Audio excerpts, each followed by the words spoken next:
I'm in a very, very good position at the moment where I currently have a 3-year contract. So I've got the next 3 seasons coming up where I'm riding for Red Bull KTM. So that's always great. Next year is contracts here for many, many riders, and I'm sure we're going to see a bit of switching up. But I'm really happy where I am.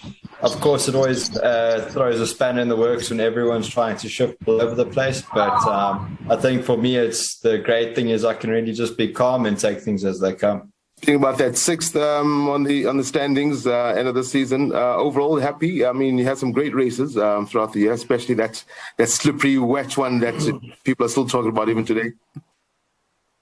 Yeah, sure. My highlights of the year was definitely the one race I managed to win in Austria. I was fantastic to win, especially at my team's home Grand Prix and Red Bull's home Grand Prix. So that was really a special day. But I mean, to walk away at the end of the season we wanted more as a team. I know I wanted a lot more for myself, but I made a really good improvement this year. I was really consistent, and I finished all the races but one, which is a huge improvement from my 2020 season.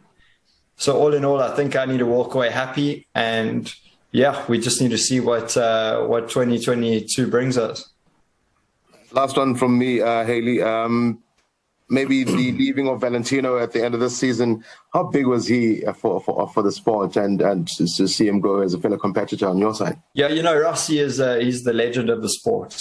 And, there's not many people that can say they raced against Valentino Rossi. So I'm glad I managed to get there in time. And, I wish him nothing but the best with his retirement. But I'm sure we'll still see him in the paddock. So that's always great to know.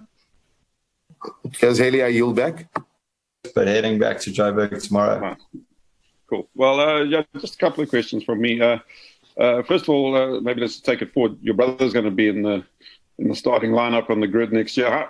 How's that going to change the dynamic for you a little bit, actually competing against Darren at the highest level? I think it's really going to be awesome to have Darren in the class with me next year. He's got a big task ahead of him to make the step up from Moto 3 straight to MotoGP is not easy by any means. But he actually did extremely well at the first test. I was really impressed with how he did. So looking forward to having Darren on the grid with me next year. For sure, I think he can have a really, really strong season next year, but it's going to take a little bit of time for him to get his speed up for sure. Yeah, and then just looking at this year, what does KTM Red Bull have to do to close that gap a little bit on Ducati and Yamaha and those kind of teams that are probably just a little bit ahead of you? Where are you looking for improvement? Firstly, it's at the moment things are so tight to MotoGP. If we can find 2-3 tenths per lap, it would take us from where we are now to fighting for podiums every weekend. So it's small improvements we're looking for. And the one point where I find we can definitely, there's 2 main areas where we can win time for free. And that's if we had a little bit more grip, because we're really struggling with the rear of the bike spinning coming out the corners. And because we have so much spin, we're losing drive.